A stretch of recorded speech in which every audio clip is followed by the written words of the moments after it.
vibe is real cool. I couldn't help but notice you across the room. Oh, let's follow up with a drink, you know it's on me. Then maybe we can talk a little bit so we can see if this night can lead to you staying with me.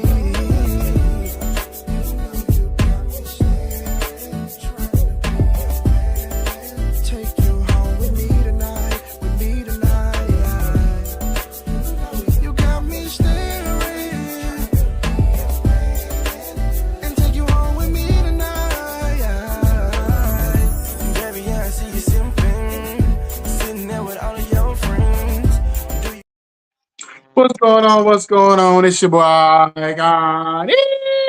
And once again, it's 95 South TV. You know what I'm saying? 195 South TV. Like I said, first and foremost, want to thank God for this opportunity because without him, there'll be no us. Next, I got my right hand man, your baby mama favorite host, Barry White Jr. himself, Jake the Great. What's going on, brother? Man, what's going on, man? What's going on, boy? It's a lot to be talked about in this media world, for sure. Yes, sir. Yes, sir. So I guess we're gonna talk about the obvious or whatever. First and foremost, we're gonna talk about this whole Gucci and Pooh Shiesty situation, and for the most part, everybody knows what went on, what happened. I want to talk about it from the angle of basically is this whole snitching thing overrated? I know they saying that Gucci is who Gucci is, and he's supposed to be the standard bearer for the streets and the not snitching and all this other stuff. But like I was talking to my son earlier, I said basically at the end of the day, when people evolve in life, I said we the only culture that holds people accountable for what they used to be for the rest of their life. Some people grow, they become business people, they become entrepreneurs, they become whatever they become, family men, and all that street stuff they was into is left behind, or they have just like anything like anything else, Jacob. You could be a big superstar and have the wrong people around you that's giving you wrong advice and steering you down the wrong path, or you could be a superstar that has the right people around you that's giving you the right advice to push you the right way. And obviously, at this point, people think that Keisha, his wife, has a big influence on him, as she should, but she's pushing him in the right direction, not the wrong. So, what's your opinion on it? Well, my opinion on it is when it comes to stupidity of being a YN, he is number one on the list. Precisely. You know, you just can't be that dumb and still walking around like you did nothing wrong. And not only him, man. Like last time I checked, I thought fathers were supposed to set an example. Mm-hmm. And you out there with him doing this and you you act like you the same age as your son. Man, listen, man. I got a haircut today. I was talking to my barber. He said, "Man, listen, Jay. You know I used to be in them streets heavy." He said, "Man, I got 5 kids, bro." He said, "For me to jeopardize my freedom and I ain't did nothing wrong, you know, and somebody to rob me at gunpoint. And first of all, I got security that was an off-duty police officer. So if people think that the off-duty police officer ain't gonna tell and write no statement, they crazy. You know what I mean? Mm-hmm. Mm-hmm. And second of all, that's not how you conduct business. He said, I don't know who in the world would let their son do this, something like that, and they'll be right there. What are we doing here, man? It means like where's the evolving as a father and teaching your son? Well, I said, well, if your father got you out there in the street since you was 13, 14 years old, man, it's quite obvious that they ain't trying to teach you nothing to do right. So, man, I just think that, man, this situation is the dumbest shit that I've ever seen in my life. Well, for me, I don't think, and I talked about this yesterday on my live. I don't think that. I don't think that's what their intent was initially to go rob him. I just because when I heard the full story from especially from Big 30's lawyer, basically Big 30 and them was out there the day before. When they get to the studio the day of, they was out there kind of chilling, hanging out for like an hour and a half before they even got in the studio because the studio was closed. They had to call the owner. The owner had to call the station manager, studio manager, to come out there and open up the doors. By the time the studio manager got there, Pooh Shiesty had called his PO, and his PO told him he needed to go home. So he was basically saying, "Let me holler at you, Gooch, before we leave." And it just the little, and then what?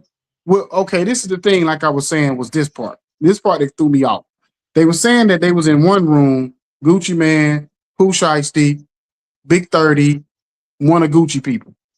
Now they said Gucci had another, a couple of uh, bodyguards or whatever outside in the other room, and Pooh Shiesty had the rest of his people in the other room. So, and they said you could see into with the room they was in. So they basically said Pooh Shiesty looked at Big 30 and said, "Go get my bag." Now, the big thing with that, this would, if I was on a jury pool, this would the thing that would kind of I would be listening for. Did he say, whisper to him, "Go get my bag"? Almost like he trying to tell him to get the bag on the low because he got something in the bag and he know he about to do something, or did he say, "Man, hey man, go get my bag out the room or out the car or whatever"? Like it depends on how he said it, because then that because Gucci being a street dude, if they arguing at that point, because in my understanding they was arguing at that point. So if you arguing back and forth and you a street dude and somebody in the room say, "Go get my bag," I don't care if you a street dude, square dude, whatever. Somebody say, "Go get my bag" in the middle of an argument. That's the universal language of, are they about to go get the gun? You know what I'm saying, or whatever. So at the end of the day, that's the part that I need to know more about of what kind of dialogue was going on before that. But I just felt like it escalated to that point. But it just don't seem like to me from all the things that led up to that point that that was his true intent to go rob him at that very before he got around Gucci. I think it escalated to that point for whatever reason. That's just my opinion. I may be wrong, but that's just my what I feel like it escalated to. I don't know, man. With me knowing Pooh Shiesty history, bro, I don't think so. With me knowing, cause we didn't have him booked before in Saluda, and I know people in Memphis to tell me, dog, that he ain't been nothing nice since he was 13, 14 years old. You know what I Yeah. mean? So and then the story comes out that Gucci who owe him $25 million and whatever. But if I'm a labor owner and you go to jail, or you think that I'm supposed to close all accounts and not make money off you as an artist, like what? Like, and then the man changed your whole family. Like, bro, we ain't know you all across America before you got with Gucci, and bro, he signed you for a $2 million deal. No, any artist gonna be getting signed for no $2 million right there, bro. They give out 360 deals, not no $2 million. So you got a structured great deal. You know what I mean? But you still think it wasn't good enough. To me, that's crazy, man. Well, I'll say this. I kind of, what Pooh Shiesty did was stupid. Don't get me wrong, but I could see why he can maybe looking at it as, dude, you owe me. Because if that's just say it's true, he owe him $20 million. I done spent 5 years in prison. I come out. He been out since what, January, December, January, what time he been out for. So him and Gooch had plenty of time, ample time to be able to sit down and have a conversation over the compensation that he owe him if he owes him anything, either with their lawyers or one-on-one or whatever the case may be. So I could see why he could be upset about just what you versus whether you sign me to 2 million. If I outperform that contract and you owe me this 20 million, and we got some conversation that need to be had. But like I said, the way he went about doing it was he should have, if anything, you got to have people around you. Like I was like once again, we was having this conversation earlier, and I with my son, I said, you got to have people around you that say, bro, sit this one out, let us go deal with it. You got to have those type of people that understand who you are, what your place is in that situation. You're the money. We can never allow the money to be compromised. So if Pooh Shiesty is the money, then everybody else who all y'all street dudes who want to basically doggone carry your weight and do your job, then that's your job to go handle that. That Pooh Shiesty should have never been around that situation at all. You know what I'm saying? I just, Especially when I, you still on parole. IKone, you always talk about a lot of these rappers with money have a lot of yes men around them, and I think he had a lot of yes men around him. So why would you take all? Why would all them people be in the studio with you if you trying to conduct business, man? And bro, like your homeboys was free before you came home. It don't look like they gonna be free now. They gonna end up right back in there with you. You know, even if the homeboys get a little bit of time, 2 to 5 years, but most of them never had no record. A lot of them didn't have any record. Big 30 ain't never been in trouble with the law. You know what I mean? Mm-hmm. So you doing this and not thinking it through, was an irrational decision that you made. It was it was crazy. It was stupid. It was a lot of stupidity involved. And man, I just think that you ain't been home a good hot 6 months, bro. You only came home in January, and we ain't even made it to June yet.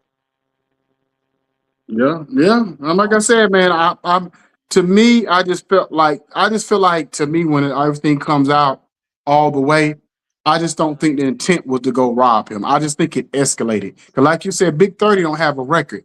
Big 30's lawyer said it was never in the paperwork that he ever even had a gun in his hand. I think they said the most he did was maybe block the door or something. But like I tell people, I said if you, especially you got to think these guys in their 20s or whatever. So you when you young and you're home, we like let's just say me and you in our 20s and something pop off and you get in an argument something with somebody and y'all get to fighting or carrying on or something happen. I'm gonna ride with you, and then I maybe after the fact, I may like, man, what was that?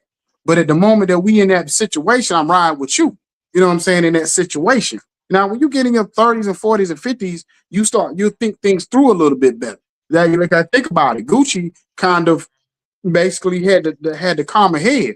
The old Gucci ain't no telling what happened in that room. The old Gucci probably would have, even they would have pulled the gun out on Gucci probably would have tried to fight his way up out of there or something, or try to do something, whatever, or Gucci would have definitely came back on him in a different way. You know what I'm saying? But So like I said, we talking about a young dude at 24, another dude that's 46, and you see the different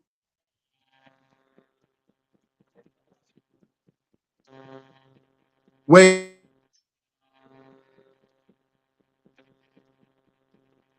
they dealt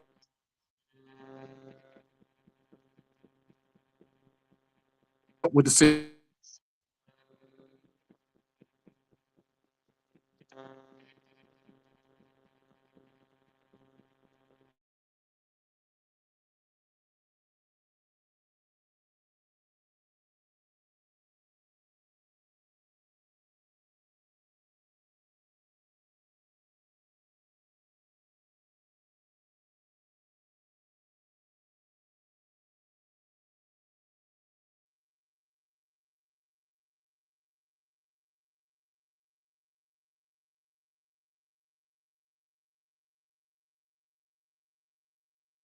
Okay, we fold up for us. Are you good?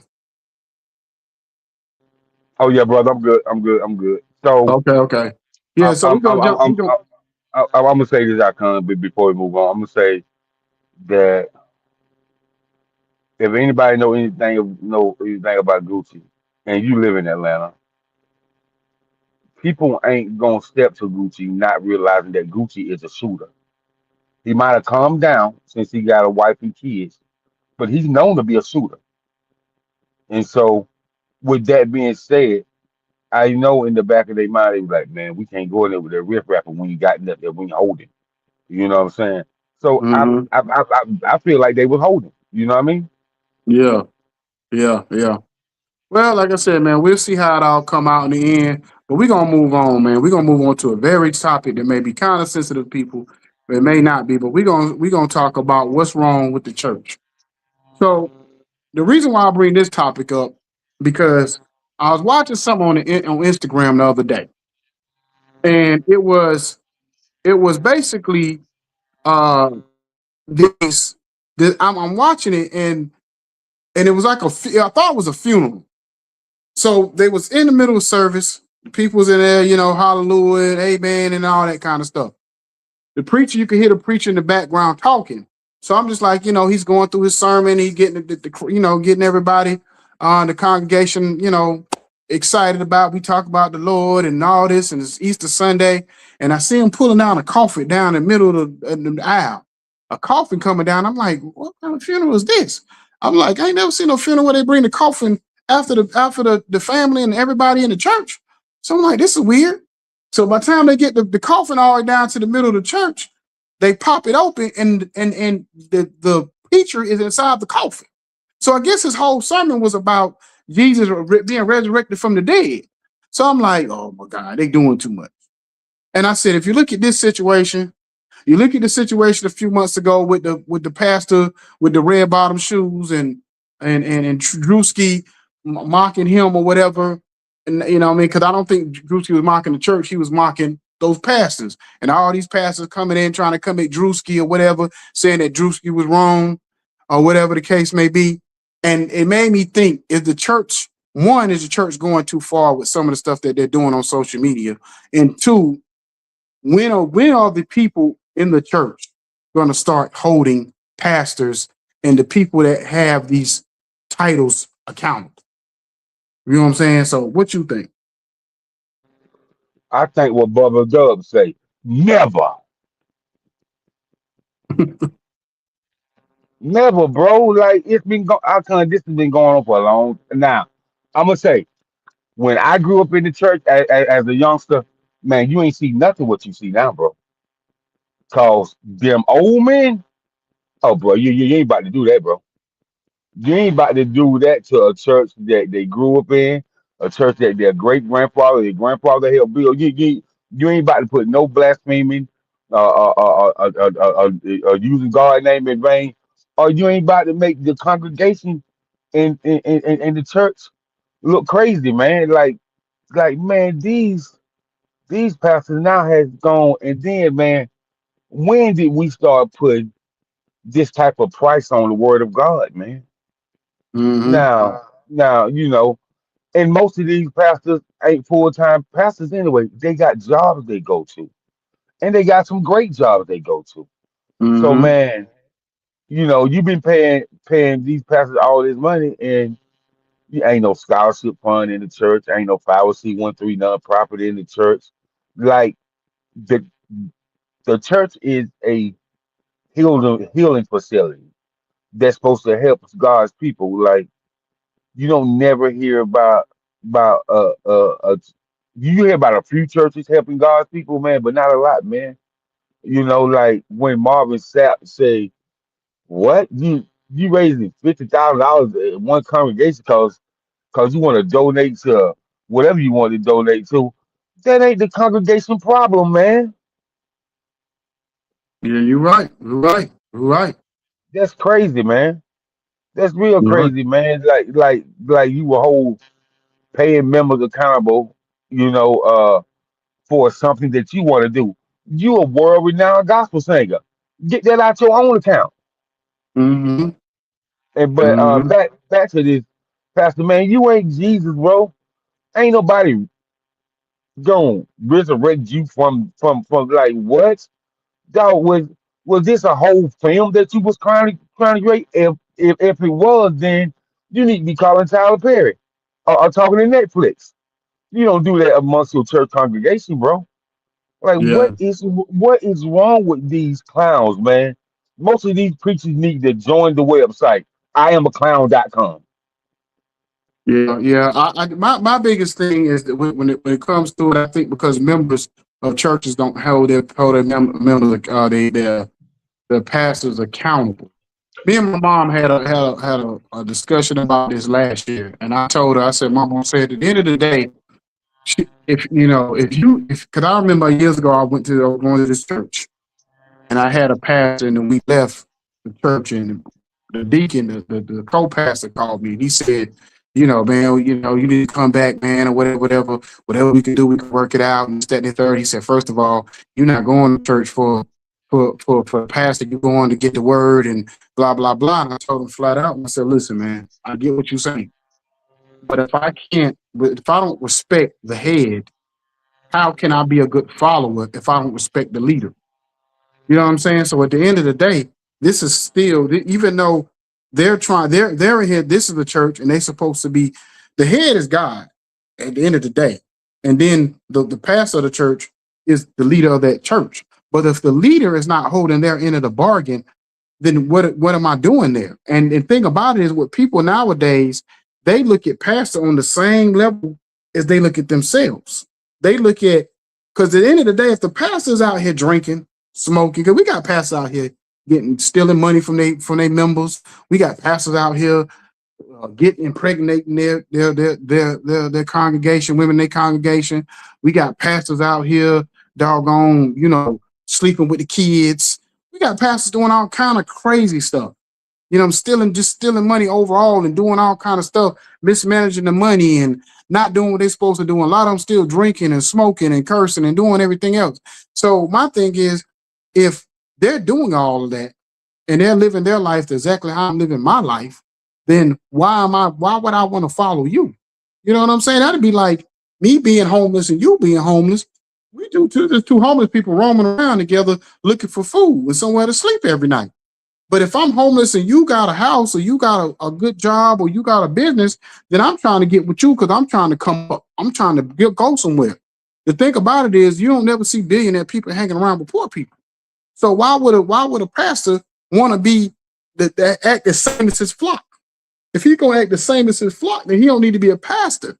You know what I'm saying? Because when you hear a pastor, somebody say, "Oh, the title don't mean nothing to me," that means, you know what you're saying? I don't want to be held accountable. Because if you have a title, because if you was a president of a company, it would mean something to you. If you was a general manager of a restaurant, that would mean something to you. But the fact that when it's come to pastoring and stuff like that, all of a sudden it don't mean nothing to you. You know what I'm saying, or whatever. That means you don't want to be held accountable when we all make mistakes. I ain't saying a pastor ain't allowed to make mistakes, but like I told my mama, it's different between making mistakes. Like, even if you like slipped up and cursed, that's a mistake. But if you slipped up and sleeping with somebody in the congregation and you impregnate her or do something, that's not a mistake. That's something that you chose to do because you had to sneak around and do that. You had to find time to do that. So that ain't no mistake. That's just something that you wanted to do. You know what I'm saying, or whatever. So it's different when you're making mistakes. Then, you know what I'm saying, even if you mismanage the money, you might have mismanaged the money by accident. That could happen. But when you doing the other stuff and you leading the congregation in a certain path, in a certain way, if I really got in here and told y'all some stories about the churches I've been in, you know what I'm saying, that'll blow your mind. But I ain't gonna go there tonight. But yeah, go ahead. Well, my thing is the people that's over these churches, man. Because every church have a region or a district, right? And the Mm-hmm. people that's over these churches, the elder, the bishop, and stuff. Are you really checking to see what's going on in the churches, Mm-hmm. or is the congregation having these conversations with the bishop and the elder and telling them their grievances, man? You know what I'm saying? Mm-hmm. Because I feel like the congregation sit there and see stuff and don't say nothing. So I feel like a lot of people in the congregation should be held accountable too. Yep. You know what I mean? Yep. They think Mm-hmm. that you ain't supposed to say nothing to a person because they're a pastor. What they flesh get weak just like yours, and they human just like you. So why are Mm-hmm. you not supposed to say anything? Yep. Yep. Because think about church too. I don't think pastors should get paid. Because think about it, pastors are the only people that get paid in the church besides the musicians in most churches. I don't know about these mega churches, but average everyday church, the only people that get paid is the pastor and the musicians. The deacons, the co-pastor, unless he preaching at a different church or they take a love offering for him or something when he preaches that Sunday. But the ushers who have the hardest job in the church, they don't get paid. Like I said, even the people like after church when they have different special occasions when they feed the church, a lot of times they don't get paid. You know what I'm saying, or whatever. So it depends on the church. They may pay them a little something, depending on the church. But for the most part, a lot of time they don't get paid. So at the end of the day, why is the pastor getting paid when nobody else getting paid? You know what I'm saying? At the end, so like you said, you might have to keep your regular 9 to 5. What are you doing Sunday through Saturday where you can't work a regular job? I don't. I may be wrong. What is the pastor doing all week long, other than maybe visiting people, making calls, where he can't do that when he get off of work? You know what I'm saying? What is the pastor really doing Monday through Saturday where he can't work a regular job to keep his household? Why does church members have to pay a pastor to run his church? I would love to have a pastor on here to ask those questions. Why do you have to not? Why you can't work a regular job and you have to depend on poor people to pay your salary? Because the only people that really beg for tithes and offering a lot of times every Sunday is poor. It's poor churches. The church is it's more poor churches than rich churches. It's probably if you count how many mega churches there are in America, it's probably maybe 100, but it's probably 10,000, 20,000 poor churches that rely on poor people to keep their building open when they can barely pay their own bills, and they're asking for 10% of their income. Think about this, Jacob. You let's just say you are a retired person or you're a person you get $800-900 a month in this economy, and you tell me I got to give you 10% of that. That's $90. That's a lot of money to a person who doesn't have a lot. And even if you go up, let's just say I'm making $2,000 a month. You know what I'm saying, or whatever. If you tell me I got to give you 200 of that, 200 is a lot of money for some people, especially if you got a kids, a house, car note, and everything else to go along with it. That 200, it dents your pocket in a major way. And then when you tell people who basically live on the thought of, well, if you pay your tithes regularly, you know what I'm saying, God gonna bless you, he got you. Not saying God ain't gonna have you, but we've seen it's in the Bible. It say God blesses the just and the unjust. So if God blesses the unjust and unjust, why does God need your money for him to bless you? If he gonna bless you in times when God bless people, even when they not doing the right thing. So why do you have to have my money in order for me to get a blessing? So in other words, it's almost like you're trying to make me believe I have to pay God to be blessed. You know what I'm saying? Like it's other ways you can give back to people. You can give back to people in a multitude of ways. Back in the day, you wasn't giving up money. You was giving up cattle and giving up, you know, other stuff. You wasn't giving up your money back in the day. You know what I'm saying? So, man, yeah, I mean, because I want to ask you Well, before we move on from the whole church thing. Let me ask you this thing. So I'm not a big Candace Owen person. I don't really know who I heard. I've heard her say some stuff. I don't have an opinion strongly against her one way or another. A lot of people, they put her like in the Jason Whitlock category. I don't follow her enough on that level to really. You probably follow her a little bit more than I do. So I heard her. She was talking to Don Lemon. Now everybody know Don Lemon is a black. Basically, he's a NLG. He's in the community, in the alphabet community. So he was basically telling her that, I guess, going back and forth with her about in the Bible, that it's nowhere that it's a sin to be in a biracial marriage. She said, "Where's that in the Bible?" And he said, "Well," she said, "Well," he was like, "Well, it's not a sin in there to have be in a biracial marriage. I mean, not biracial marriage, but a homosexual marriage." And I said, "Hold on. First of all, yes, it Don is. Lemon, Yes, if you yes, the go hell it back is. to the Old Testament, God literally would take you out of this world if you was a homosexual. Like literally, he would end your life. Before Jesus came, God didn't play no games about certain stuff. He didn't play games about cheating, and he didn't play games about stealing, and he didn't play no games about homosexuality. You go back to the Old Testament. So I don't know what Don Lemon talk about, but I just If wanted to you ask you about that. if you go back to the book of Genesis, it Mm-hmm. states exactly what you said.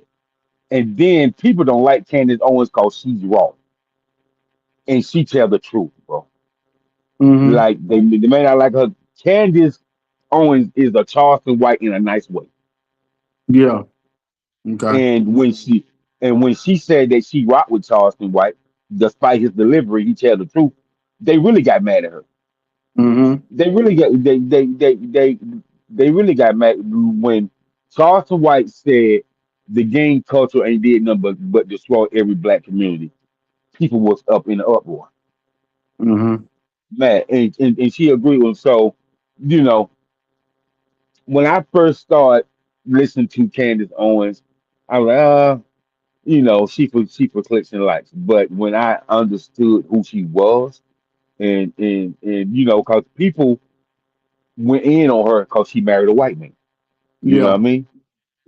But that has nothing to do with her belief and her principles because she come from a black mother and a black father. You know what I'm Mm-hmm. saying? And so, it ain't no slight in the Bible say you can't marry outside your race. And I thought that people should marry who they love. You know what I mean? No matter Yeah. what color, race, creed, or whatever. You know what I mean? That Mm-hmm. if that's your thing, I support you. You know what I mean? Because you ain't crossed no line with me. But when it comes to her, man, anytime you say something about the alphabet community, they in the uproar. But they can say something about us, man. They talk about us so bad, Icon. They Mm-hmm. talk about the straight people so bad, bro. And then like it was a write up over in London said that people was getting offended when people use the word vagina. They said that they shouldn't use the word vagina anymore. They should just call the vagina the bonus hole. Mm-hmm. Yeah, but see, this is the thing that bothers me about this whole new world we're in. And I had making fun of to laugh with my son earlier. I said, you know what bothers me about y'all generation? I said, y'all dress like y'all a rock star in the 70s and 80s with all these different, like, suspect type clothes, tight jeans, looking like something like a rock band or something from back in the day, the way y'all dress. But y'all the most homophobic era. I said because y'all say pause behind everything that does have nothing to do with a sexual connotation. But y'all say pause in this era for everything, but y'all dress like, what I'm saying, y'all wear what y'all call man purses, and you got men out here that's supposed to be straight wearing heels, and you got men out here wearing, these pants that look like dresses, and but for two men having a conversation, and if I say to you, Jacob, man, I was balling out on the court today. You know what I'm saying? Me and you gonna understand that. But some young dude will say, oh, you know to say pause. For what? I know I ain't talking about nothing sexual. So at the end of the day, where is your mind going? Cause I Hell ain't no. my mind ain't got nowhere Oh near where man. you at. Oh You know man. what I'm saying? And then not only that, Icon, with females. If they meet a man who don't have any kids, who don't have three, four different baby mamas, these women out here are calling them gay. Why? Exactly. So every black man got to have 4 or 5 kids, or if a man, like you said, black man don't have no kids at all, he don't have no girl or whatever, then automatic something wrong with him. Why that man? But when a black woman's single and don't have no kids, then she waiting on the right time. Oh, she tells her career is more important. But if a black man do it, oh no, he got to be gay. Ain't no way in the world a black man run around here with no kids and don't got no girl, got some kind of girl. So if you got a side chick, you got something you rolling around with, you got something going on. Why? Why a black man can't sometimes be trying to figure himself out, whatever. He never had no girl. He just be like, I don't got no girl right now. And if he don't have kids, maybe either he was responsible enough to not to jimmy up, or he was, or whatever, he might be shooting blank. I don't know. But whatever reason, God didn't bless him with kids. You know what I'm saying? Yeah, a Do dude y'all told understand that God has to bless you with kids too? So yeah that might have been the reason why he ain't got no kids. Because God is right messing with him. You know what I mean? a dude told me, he said, man, he was talking to this chick, and he said, man, that he's a Christian, he was a man of God, and he said that they had no spiritual connection. So he ended the relationship. He said, that wasn't a divine connection for him. And man, he said she went on social media calling me gay, calling me this, calling me that. But I had no spiritual connection with her. Every time I wanted to talk about the love of God, or every time I wanted to talk about, what thus says the Lord, and and this is how we supposed to be if we're trying to get to the threshold of being as one and being married.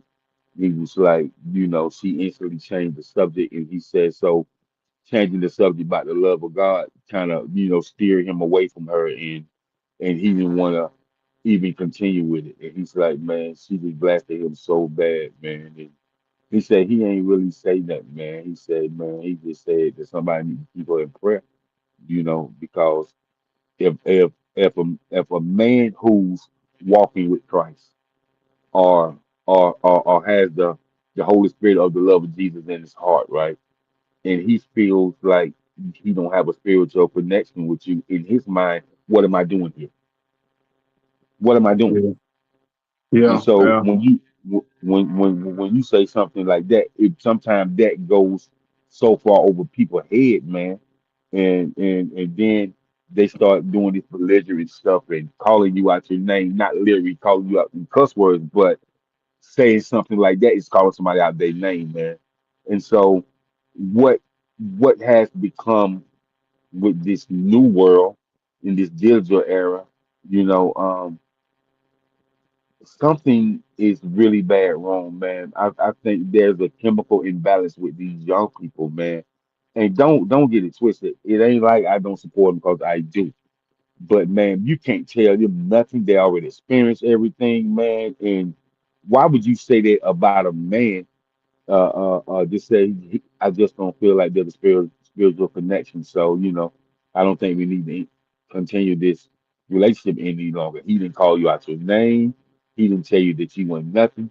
He said for him, it's not a spiritual connection. So why should he have to be ridiculed for that? Bro, I'm gonna tell you this. I want you to watch, and it's more of it's gonna make you laugh, and you gonna learn a lot about people. I need you to watch the Ball Brothers. The Ball Brothers is basically a improv comedy show. They tour around the country. It's kind of like 85 South, but not as ghetto. You know what I mean? Not as hood, whatever. But it's the guy. One of the guys on that show called Churchy. The other guy's name, the guy named Kevin, and the other guy's named Tony. I think his name Tony Barker or something like that.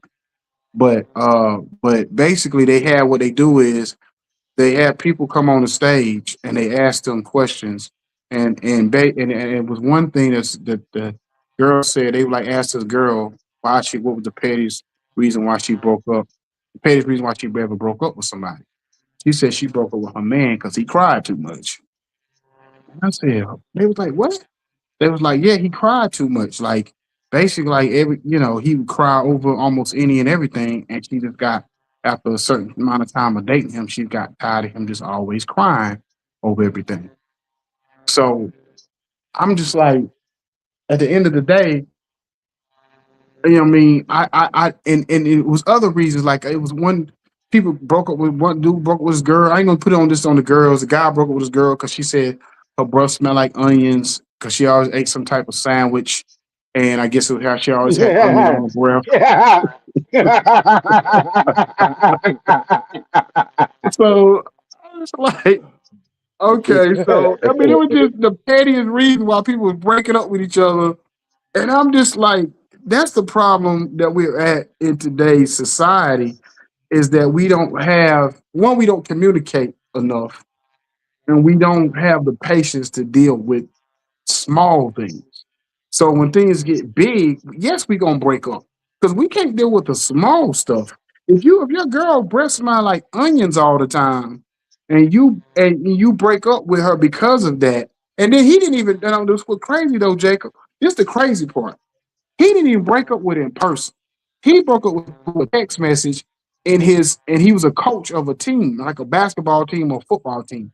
So his players, they was passing the phone around, sending her different messages. It's you, not me. I mean, it's me, not you. It's I need time for myself. So his players on the team was coming up reasons for him to say to his girlfriend to break up with him in a text message.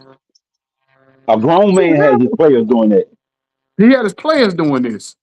I said, how crazy is that? Like you basically you got teenagers telling you how to break up with your girl. You know what I'm saying? That's crazy. You know what I'm saying?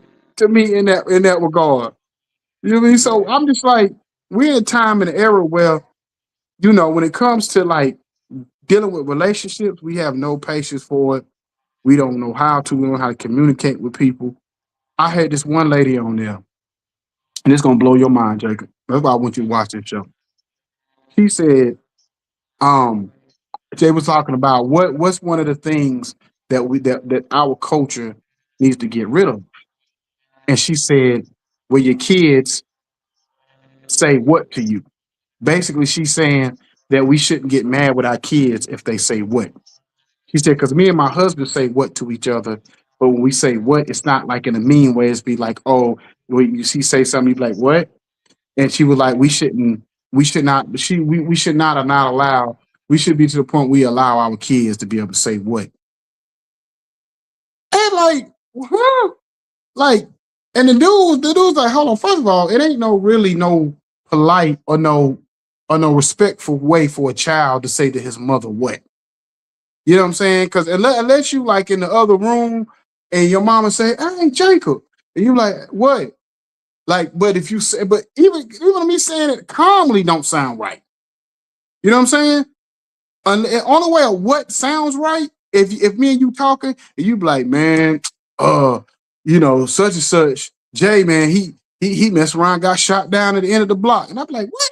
You know what I'm saying? That's the only time what is kind of suffice. But other than that kind of surprising, like what or what you say or what, man, like whatever, but not in no situation where if I call one of my kids right now and they say what or they be like, what? Even if they say what, I'm gonna be like, nah, you need to be saying sir, or you need to be saying yes or no, or you need to be coming to me or whatever, but not know what. You know what I'm saying? So I'm like, that's another problem. Every parent, we just a whole other conversation. Man, Everybody I want to be couldn't friends say with their that. kids. That's the problem. These goddamn frosted flake cereal box, dig 'em smack the goddamn parents, bro. You know what I mean? These parents are softer than goddamn naughty bathroom tissue, man. Like a child that say what, ma'am, yes sir, mom, I didn't hear you. What you say? Like, come Mm-hmm. on, man. Like, if you gonna say, mom, I didn't hear you. What you say? Can you repeat it, please? Like, that's different. You know what I mean? Hell, even But if you said I'd rather you say than you say what. You know, because you could say because if you say at least that indicates to me you didn't hear me. You know what I'm saying? But I know we always make that joke. If you you can hear. But in reality, most cases, if a person say then that what they're really saying is I didn't hear what you said. You know what I'm saying? But if you say what, it's almost like if I say, "Hey, come here," and you say what, if you having an attitude like you don't want me, you want me, what you really telling me is you don't want to be bothered. That's what means to me if I call your name. You know what I'm and saying? then and man, how you gonna tell me you don't want to be bothered? You don't pay no bills. You don't pay no car note. You don't pay no mortgage. You don't pay no light bill. Like what? How you gonna Mm-hmm. tell me you don't want to be bothered and you living in my domain? That's Exactly. crazy, man. These Exactly. kids really got the game messed up, man. Like they Mm-hmm. are boy. Listen, I don't know what happened. I can tell you what happened. These goddamn white people talking, oh, don't talk to your kids like that. Oh, you gotta talk to them in a different manner so they understand what you're saying. Like you don't want to traumatize their emotions. Traumatize their emotions. What? Bro, Society gonna traumatize their emotions. What you mean? I'm gonna say this before we get out of here. I was watching this documentary with Tay earlier today, and they were showing these YNs out in New York and Bronx and Manhattan, but mainly in the Bronx area, a little bit of Harlem. These On kids run YouTube. around and create these gangs. These kids are On YouTube. 10, 11, 12, 13 years old. stabbing each other up. They don't even need guns no more. They stabbing each other up. Then after they unaliving each other, they making songs on it talking about they smoking on their dead aunt. And all I was thinking the whole time while I was watching is, where are the parents? I get when you get those your 20s and you out here running around 18 to 20 something, you running around in these streets, you your own person, you your own man. But there's no way, first of all, your 10, 12, 11-year, 12, 13-year-old child shouldn't be running around outside all day anyway. Once you come home from school, get your butt in there, do your homework, get you something, get you a snack if I'm not home yet from school, from work or something, and then when I get home, then you know what I'm saying, I cook dinner and then you take you a shower and take your butt to bed, especially during the It's school crazy. year or whatever the case may be. It's crazy you say that, Icon.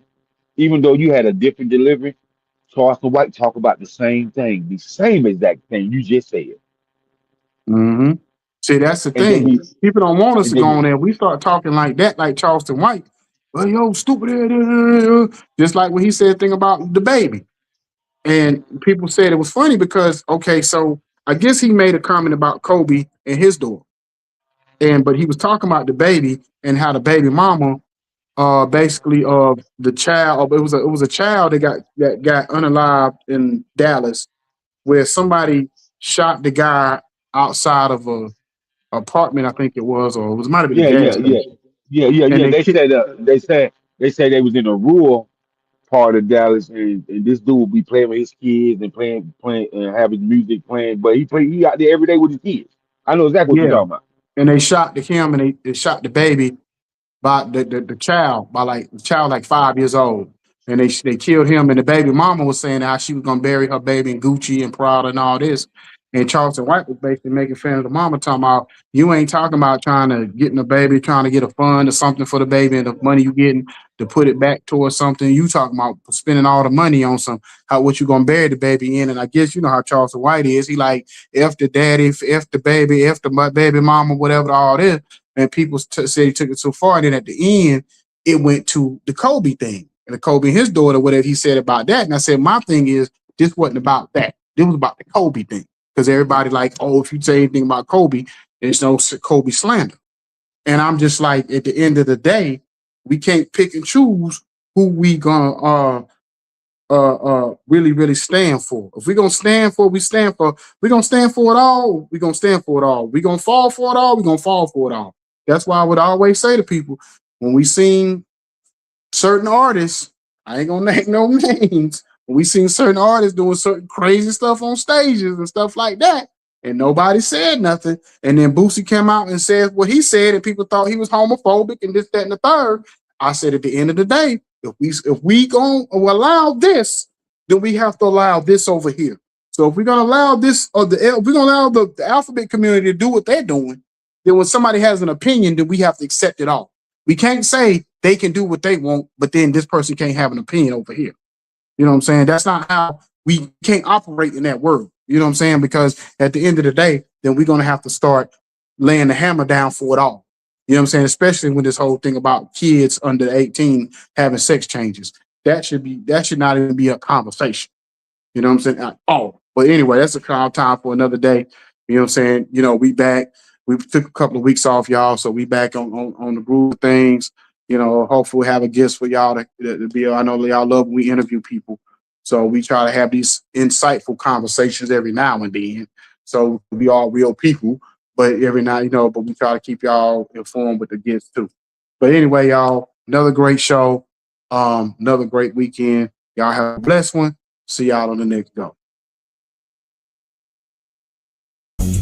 Brown skinned girl, and she knew I was out to go and clear my mind.